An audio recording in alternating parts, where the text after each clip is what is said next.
Blessings, everybody. Lord bless you real good. Welcome to Addictive Counseling 101. This is class 2 in our series, 8-week series. And today we want to discuss theories of addictions. That's what we want to discuss in this session, theories of addictions. Why do addictions happen? Why do addictions happen? And let's take a look at various theories of addictions, how they fit together.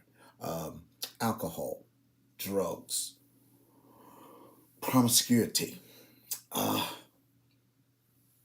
issues, addictions, how an individual goes into a deep hole, a feeling of emptiness, hurting within, and then feeling the need to medicate, self medicate, things that brings forth short-term gain that makes you worse about makes you worse make you worse instead of better in the long term. Emptiness, hurting within, the need for self-medication. It brings about a short term of gain, but has a long term worse effect. So, before we do that and get into some theories, we need to get a clear definition of what an addiction is. Last class, we dealt with defining addictions. Now, we're going to deal with more so of theories, the underlying factors of what addictions. Now, when we talk about addictions, many people do not use the word addiction. We use the word dependence or abuse, not using the term actually addiction. All mean the same. Addiction, codependence, dependence versus just an abuser. What is the difference? We deal with mental disorders, addiction, dependence dependence requirements. So let's look at what is a dependence requirement. Number one, in your notes on page 1, it is compulsive. Loss of ability to choose freely to stop a behavior. The loss of the ability to choose freely to stop a behavior. What is the dependence requirements? Number 2, continue the behavior regardless of adverse consequences, outside circumstances. So you know a person that touch a hot stove, you know you're going to be burned. Dependence abuser is one that you know, even though knowing touching the stove will burn you, they are induced to touch it anyway and suffer the consequences. Continue the behavior regardless of adverse consequences. Then number 3, dependence requirements, we deal with obsession with a behavior. Just being obsessed with a particular behavior, thinking about it all the time. Something that you do that is abusive, that you just think about doing all the time. You get finished doing it, you start thinking about doing it again. Obsession with a behavior. Then we have tolerance, need more to get the same high. Something you do, something you engage in, addictive behavior that you engage in, and now you come to a place that you need it more and you need to do it more to get the same high, the same feeling, the same effect, the same reaction. Dependence requirements. And finally, we have number 5, withdrawal symptoms. Whereas an addiction or a habit or a sequence of events, you get sick if you even attempt to quit. And that's not nice. Let's look at the characteristics. The characteristics of dependence versus what? Abuse and addiction. Pattern of out of control, substance abuse or behavior for a year or more, something that you engage in and you repeatedly do for over what, a year or more. That is, you have come to a place, a status or a state of being an addict, addiction. Short term, only weekends, monthly, that's another story. But something that a pattern of out of control substance abuse or behavior for a year or more constitutes what? An addiction. You're addicted. Mood swings associated with what? Behavior. Swings that are associated with behavior. You understand? A cocaine addict, he crashes and becomes what? Depressed. Anything you do to medicate your emotions, you don't get it for free. Anything you do for do to medicate your emotions, you don't get it for free. Mood swings. Increased pattern of usage over time in efforts to control it. Things getting out of hand, out of control, trying to cope, trying to make yourself feel better about your situation or yourself. But now it's coming to a place that you're getting out, things are getting out of what hand. That constitutes what? An addiction. Impulse, control problems. Impulse, control problems. Sex, money, spending, eating, gambling, etc. are impulse control problems. Throw things off, things just being thrown off in your brain, even physically, throwing things out of sync. Your equilibrium is being thrown out of sync because of this what? Addiction. Then the use of substance or behavior to reward oneself to reduce anxiety. Okay, a high or a low. That addiction can come from a high, or even a low. Something that you need to stimulate, uh, you know, energy. Something that you use to bring you down, to calm you down.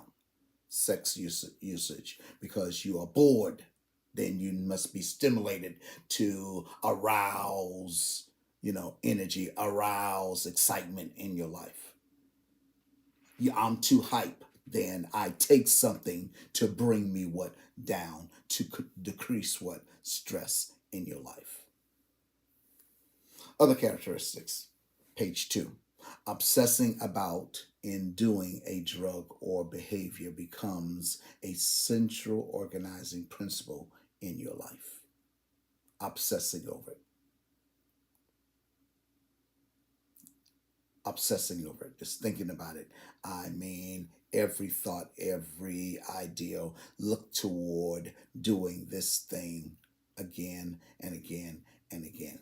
I want you to understand this is Christian counseling. I want you to understand faith in God overcomes addictions. That's our message. Faith in God overcomes addictions.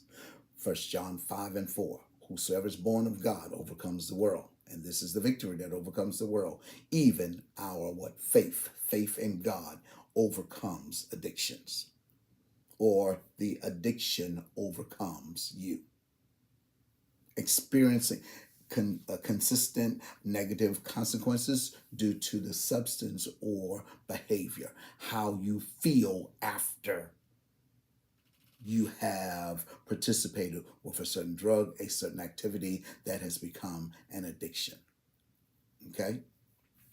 So then you look at the history of emotional, sexual, physical abuse. Something you causing this. Something is causing this what?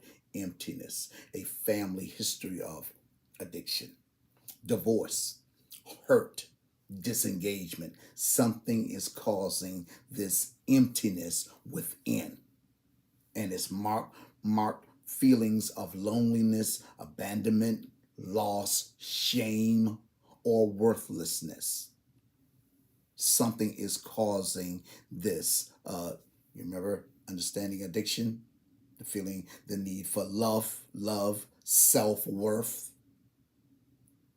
And because of the lack of it, you've got to fill that place. You've got to you want to replace that, or you want to fill that need in your life. Then you go to external means, abusive things to meet those particular needs. Something is causing this emptiness. Marked feeling of loneliness, abandonment, loss, shame, or worthlessness. Let's look at the type of addictions. There are two types of addictions that we need to discuss: chemical and process. Chemical addictions, chemical addictions are those things that we do that pushes something, inject something into the body. Injecting something into your body: alcohol, marijuana, methamphetamines, cocaine, narcotics, nicotine. Chemical addictions, injecting something into the body. Then the other types of addictions are process: overeating, anorexia, bulimia, spending, risk taking, the internet, video games, gambling, sexual romance, adultery, prostitution, homosexuality, control, anger, work, abuse, stealing, swindling, idol worshippers. This thing that I am attached to, the car, greed or lust for more, idol worshippers again. And I'm going to take that off my notes. Okay? All are process addictions where you become dependent on these things. They control you instead of you controlling them.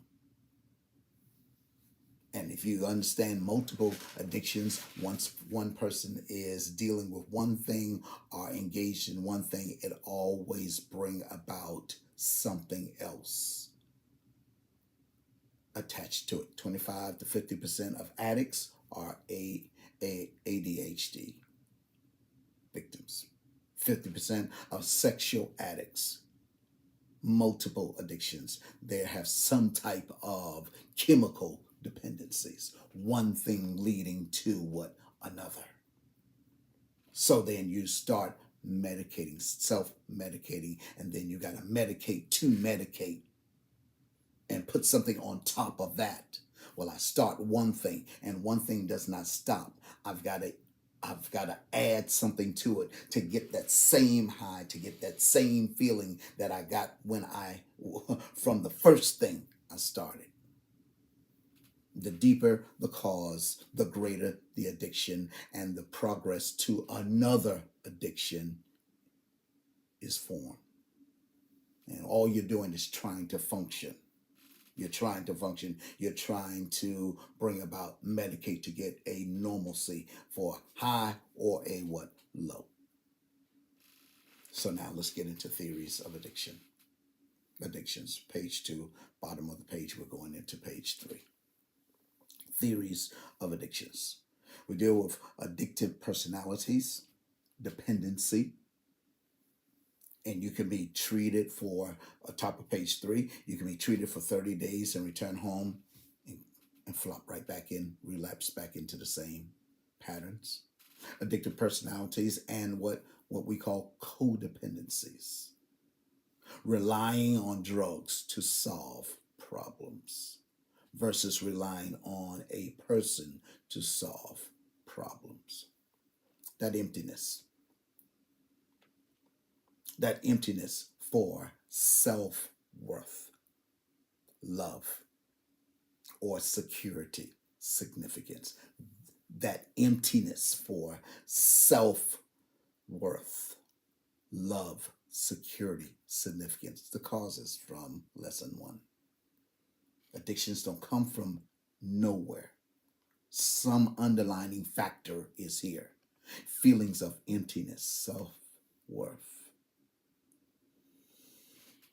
self-imaging, self-esteem, love, the need for love, the need for security, the need for significance, and the lack thereof causes a need to medicate, to overlap that, to fill that void in one's life.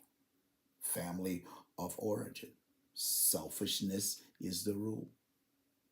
How you get your needs met, lack of love, fun, unity, etc. There's a hole in one's soul. I hope you're getting this. How the child works to get his need met in a family environment. Methods of trying to cope without what God. And this is all it's about.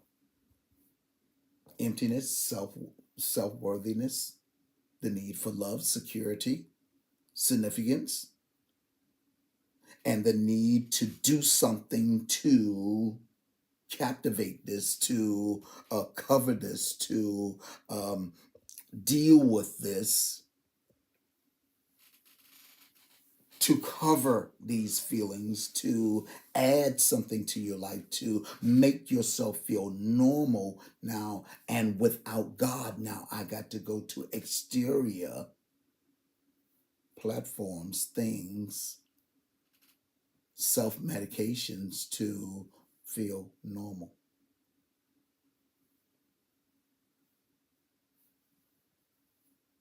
A family unit. You need love to get what is not given or perceived in family. So, how do we cope? How do we cope? Addictions. If I have enough chemicals, I don't feel the pain. Dependence or approval, feeling of opinion. If I get you to tell me what you that tell me you like me, I'm good, I'm wonderful. I won't feel the pain. So what I don't get from people, and I don't get from my father, I don't get from my mother, the lack of one or the other parent, then I must medicate, I must do things, and some goes into prostitution, some goes into what promiscuous living. And after they have one baby, they go and have another baby and have another baby, seeking what love. I need something to love. I need this emptiness. I need this void in my life covered.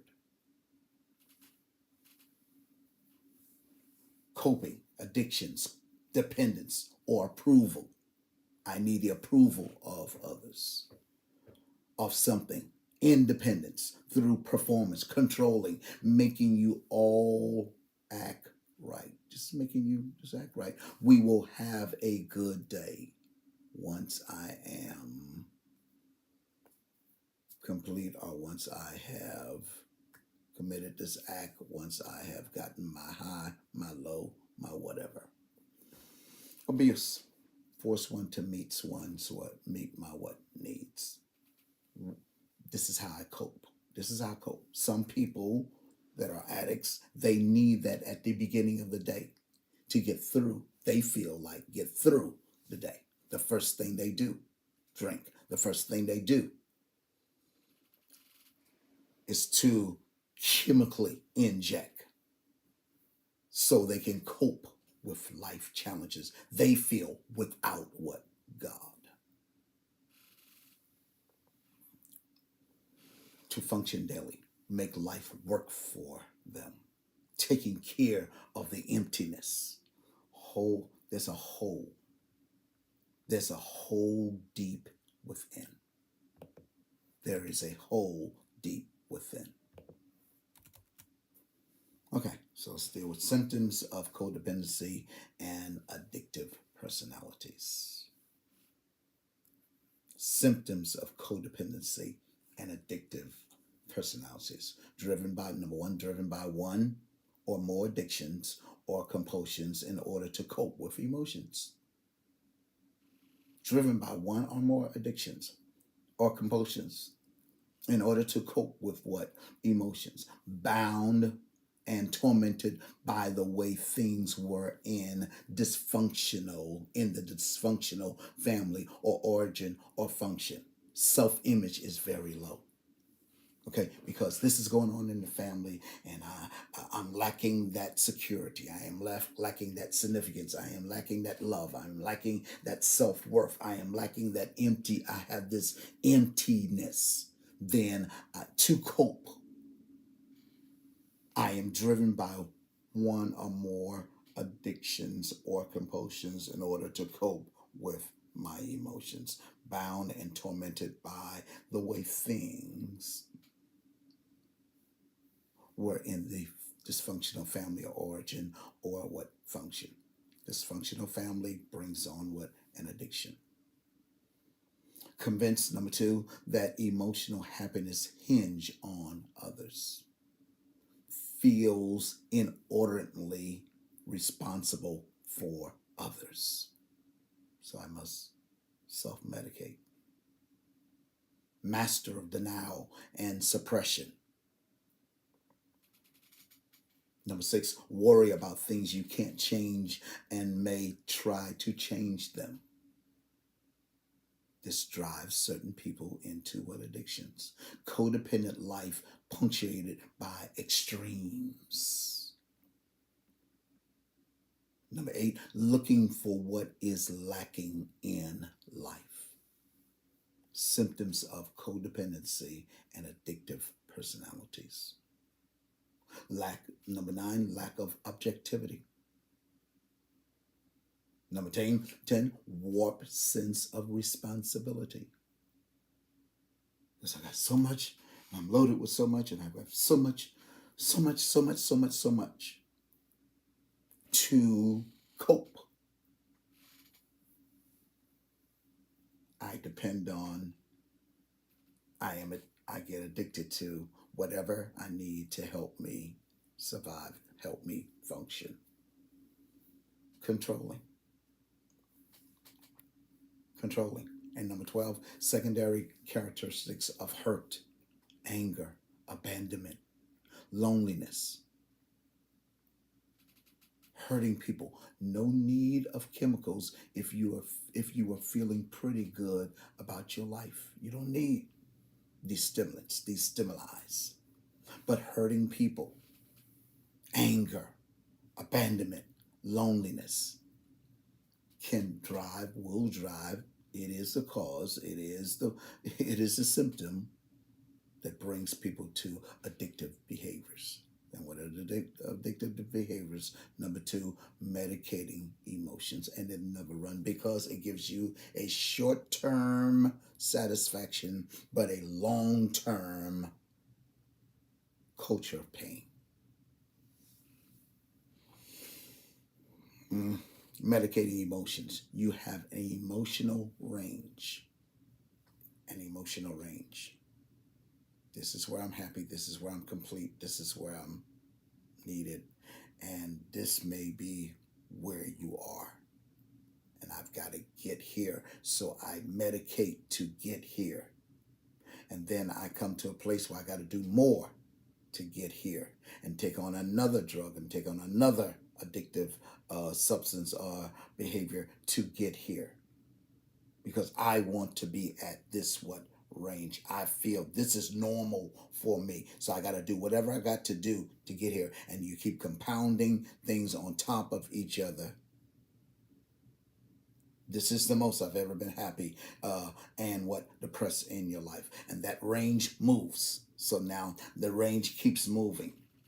Now you need more to catch up and get up where you're supposed to be. And what are you doing? What is it? Artificially doing something to get back to that highest place of normalcy in your life, happiness in your life. Then you go further down by medicating, self-medicating this emotion. Now you go further down. Then you have to take more drugs attempting to get back up. And this is what's called long-term chemicals in your bodies. In 6 months to a year, you're classified as an addict. Whereas alcohol, just drinking alcohol, got you back to that happy range. The range moves. Now you got to add something to the alcohol to get to that normal range. And what are you doing? adding more addictive behaviors to get yourself to that place you think is what normal, to cope. And what are you doing? You're putting out a fire with gasoline. And the more you do it, the worse it gets. The more you need, and I need to add something to that to get to that happy range. Second example, a person feeling bad about themselves eat to feel what better. So then how much food do you need to feel better about yourself? So you begin to eat more and more and more. And the longer this goes on, the range moves, and you got to eat more and more to get to that fulfillment. And it's not working. And you end up feeling what worse? You end up feeling worse. Negative emotions that cause you to medicate. Some a death of a loved one, feelings of anxiety, exercising. Some people get addicted because they're, addicted to what? Exercising, medicating your emotions, working out. I gotta get my, because that you feel like I got to be doing this for whatever motives you have in your life. Loneliness, bipolar, depression. Addictions are self what? Medicating. That's all they are. Addictions are self medicating. Mental disorders, OCDC, sexual abuse, all medicating to kill pain, medicating emotions. And what is the treatment? Go to the underlying thing. What is beneath all of this? That's the only treatment. Theory number 3, trauma causing the emotions, domestic violence, exploitation, dysfunctional family marriage unit, religious, kidnapping, incest, accidents, child abuse, accidents, all trauma. If you're going through, but people that are going through traumatic situations often ends up in addictive behaviors. Pain, surgery, pain after surgery. One of the things that was so important, so driving to my surgeons, that oxycodone, the one of those things that they were giving me, they were so cautious. You can become addicted to this. So when I was complaining about the pain, they wanted to think that that I'm becoming addictive and I needed more and more to deal with the pain. No. I know pain. I've never been addicted to anything in my life. I need something for this pain. So how do you cope with trauma? Trauma reaction, bearing the pain, emotional swings, just all over the place. And so you drink to feel normal.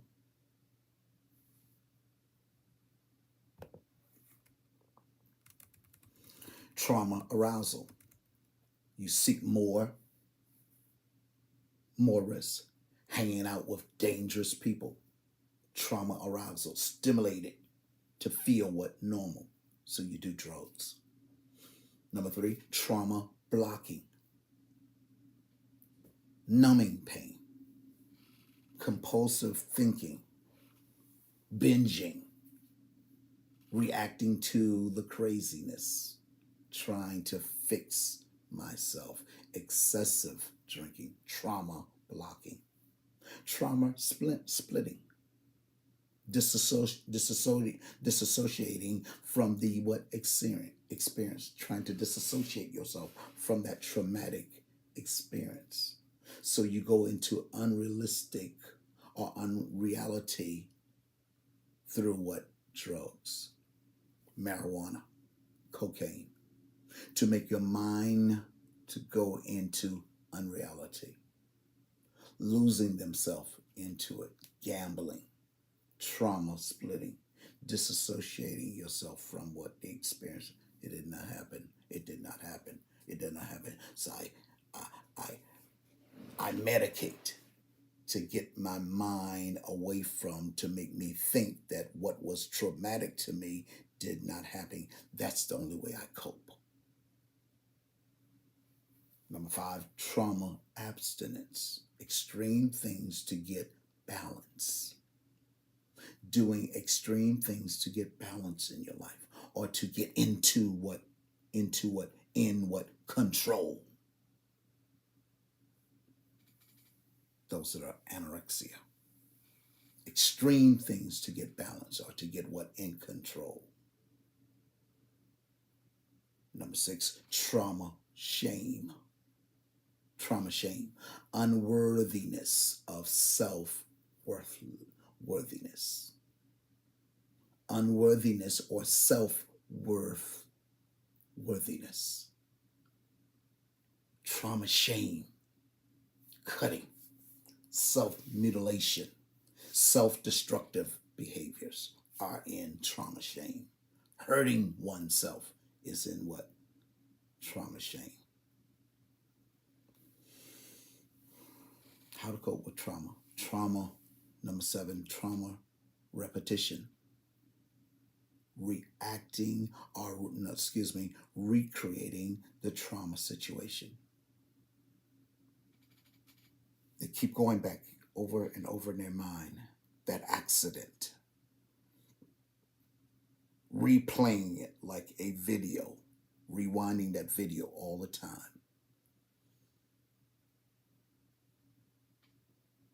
That abusive relationship. Keep replaying it in your mind. The abuse from that spouse. The abuse from that childhood experience. Trauma repetition. Playing it over and over and over in your mind. You need help. You need deliverance. Trauma bonding. Bonding to the thing that hurt you. Who's that girl? I got it here on page 6. Patty Hearst. You've been bound so long that you join to the thing that put you in what bondage. So she ended up marrying the guy after he got out of jail that held her hostage. Terrorists. You join the people that enslaved you. Hamas, Israeli, the Israelites that are in bondage right now. This addictive behavior, one that becomes addictive, they will bond themselves to the terrorists to cope in the situation that they're going through right now. Addicted to the one holding one in bondage just to what? Cope. To cope. Okay? Theories of addictions. Theories of addictions. Theories of addictions. Theories of addictions. Types of addictions. Theories of addictions. Addictive personalities. Coping. Medicating emotions and trauma. Number 9, reparative drive. Doing something to repair it. Coping with trauma. Reparative drive. Doing something to repair it. You see the common thread of addictive behaviors? This is where I'm normal. This is where I'm happy. And I've got to do something, and it becomes addictive to get me to that range, to get me to that place of normalcy, that place of what? Happiness in my life. Even if it's just for a moment. Because addictive behaviors only give you temporary, short-term satisfaction but in the long range, it is what hurtful to you. Doing something to repair it. The holes you have, the holes you have, the problems you have.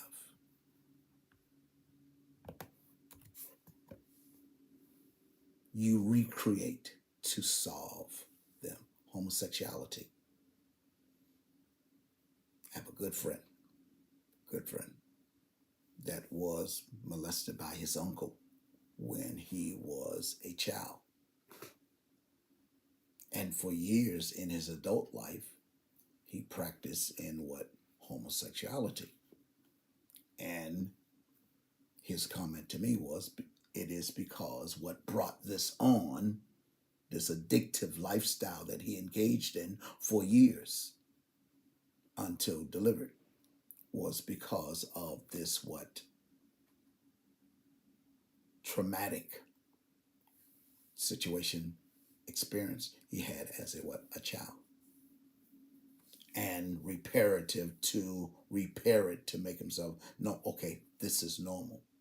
So now he engages in the same thing that brought him to the addiction himself. And so I got to do it more and more and more to cope. And this, to make this seem like to me, that is what? Something that is what? Normal. And as a temporary fulfillment, but a long lasting hurt, pain, shame, game attached to it. Can't connect, so they try to connect with to what they could not connect with in the past. Societal programming, agreement, and then you have number 11, genetic dispositions. Genetic dispositions. Homosexuality, explaining why I am what I am. Never, and that's never the case. Never the case. Now, there are some genes, physical, genetical genes that will make people act out in certain ways because that's in their genes, that's in their lineage, that's in their generational lines.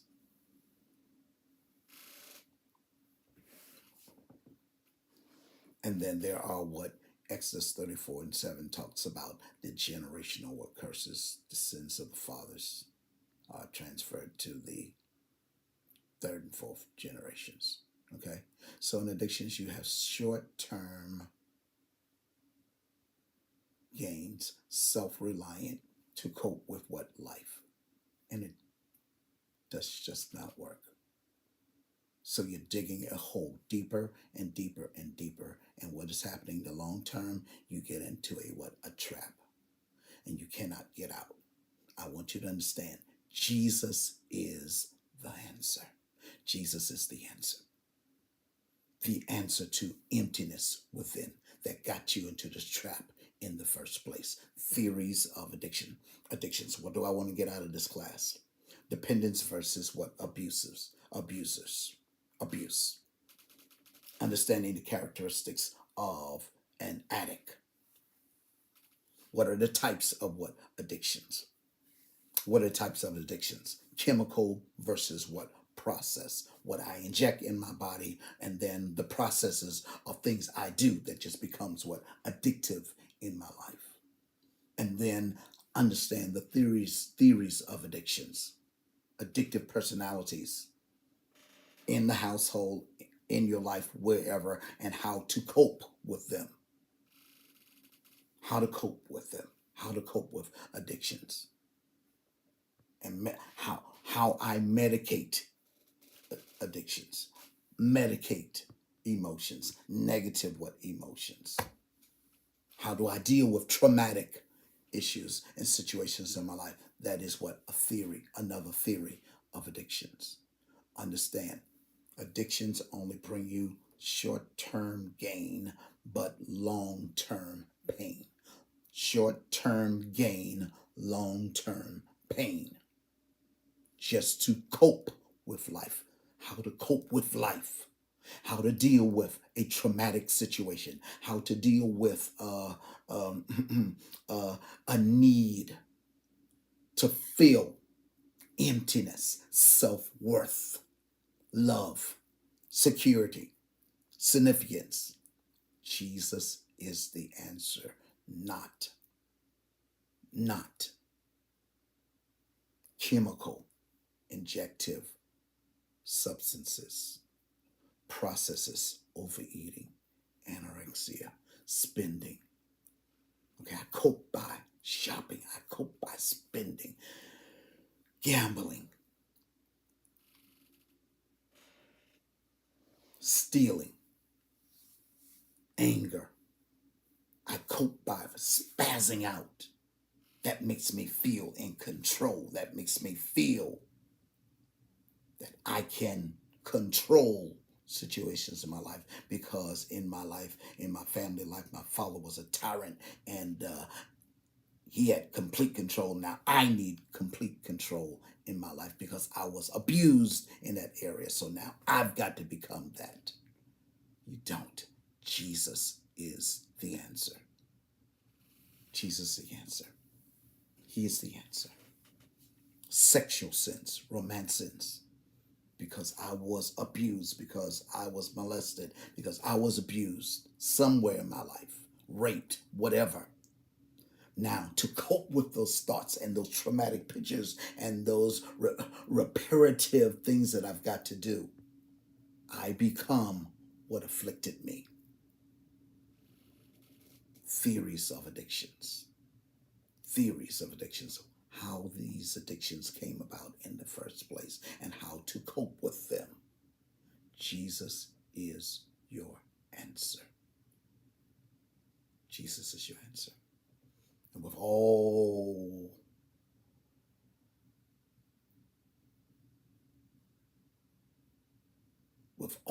the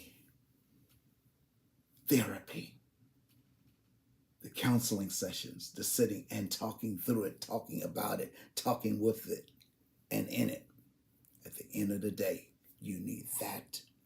You need Jesus. And in many cases with Jesus, breaking that yoke, breaking that stigma, breaking that stronghold in your life, it'll do just as good, much good, or even more good than repeating, talking about it. I'm telling you, Jesus can snatch things out of your life. The Word of God is quick, it's powerful, it's sharper. I've had people, this is my testimony, and this is what I've seen in my own life, that have come to church, come to ministry, got saved, addicted to nicotine, addicted to 2 packs of cigarettes per day. And the power of God snatched the taste, the desire out of them. So we cannot deduce the power of God for therapy, natural therapy. And I will not tell you that you should not or you cannot have therapy for the power of God. However it's done, we depend on God. If you need to talk to someone, you talk to them. But I'm telling you about a God that can supernaturally deliver you. And a God that can supernaturally deliver you can do it through speech therapy, cognitive therapy, or whatever. However God want to do it. All these theories of addictions and how the addiction, how the addict, codependency, how it came on.